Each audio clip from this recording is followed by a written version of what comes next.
Viewers কেমন আছেন? ভালো আছেন, আশা করে ভালো আছেন। ভিউয়ার্স আজকে আমি আপনাদের মাঝে নিয়ে আসলাম চিরদিনই তুমি যে আমার মুভিটি।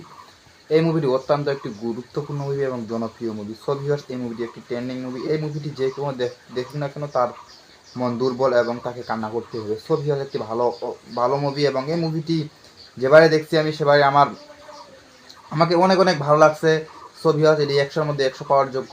ভিউয়ার্স এটি অনেক ভালো জনপ্রিয় মুভি এবং মুভিটি অনেক ইন্টারেস্টিং মুভি। ভিউয়ার্স আজকে আমি আপনাদের মাঝে নিয়ে আসলাম এই চিরদিনই তুমি যে আমার এই মুভিটি আজকে আমি আপনাদের মাঝে রিভিউ করবো। ভিউয়ার্স আপনারা সবাই বুঝতে পেরেছেন চিরদিনই তুমি যে আমার এই মুভিটি আজকে আমি আপনাদের মাঝে রিভিউ করবো। ভিউয়ার্স এই মুভিটি রিভিউ এবং মুভিটি কিছু গুরুত্বপূর্ণ কথাবার্তা জানতে চাইলে আমার ভিডিওটি পুনরায় দেখতে থাকুন।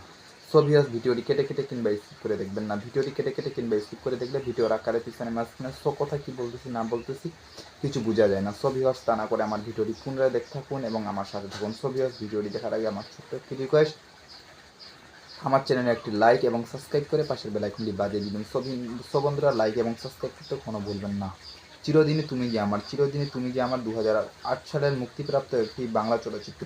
ভিউয়ার্স বুঝতে পেরেছেন যে 2018 সালে মুভিটি মুক্তি পেয়েছিল। আবারও বলতে চিরদিনই মুভিটি এমন একটি মুভি, জনপ্রিয় মুভি, মানে মুভিটি ইন্টারেস্টিং মুভি। এই মুভিটি একটি বাংলা চলচ্চিত্র ফিল্মস। এই মুভিটি পরিচালক ছিলেন রাজ চক্রবর্তী। এই মুভিতে পরিচালক ছিলেন অনেক জনপ্রিয় পরিচালক, তিনাকে অনেক অনেক ধন্যবাদ। ভিউয়ার্স এই মুভিতে অভিনয় করেছিলেন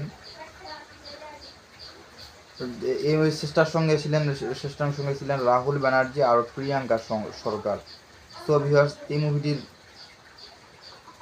মুক্তির তারিখ ছিল 15ই আগস্ট 2008। সময় চলমান ছিল 1 ঘন্টা 34 মিনিট। দেশ ছিল ভারত, ভাষা ছিল বাংলা। ভিউয়ার্স বুঝতে পেরেছেন যে এই মুভিটির নির্মাণ ছিল 5 কোটি রুপি, আয় করেছিল 0.7 কোটি রুপি এবং এই মুভিতে আয় করেছিল 5 কোটি রুপি। এটি একটি ভারতীয় জনপ্রিয় মুভি এবং মুভিটি অনেক ইন্টারেস্টিং মুভি। এই চিরদিনই তুমি যে আমার এই মুভিটি একটি এমন মুভি, এই মুভিটির কাহিনী সম্পর্কে দেখতে গেলে আমরা বুঝতে পারবো যে এই মুভিটি কৃষক রাহুল চট্টোপাধ্যায়ের শিল্পকটি একটি পরিশ্রমী স্কুটার মেকানিক, স্কুটের মেকানিক ছিলেন।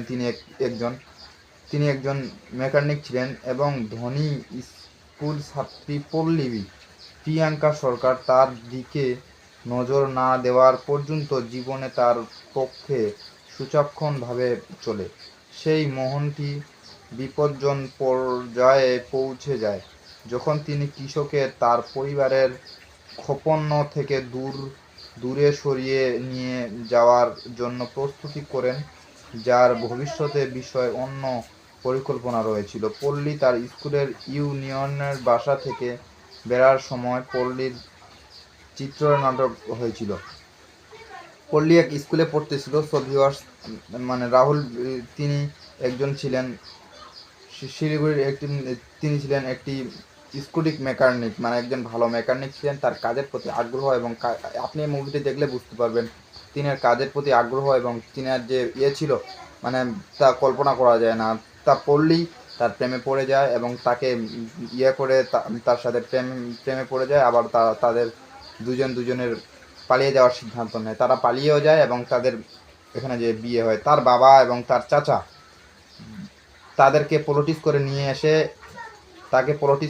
পল্লীকে অন্য জায়গায় বিয়ে দেয় এবং রাহুল চট্টোপাধ্যায়কে তাকে অনেক মারধর করার পরে তিনি পাগল হয়ে যায়।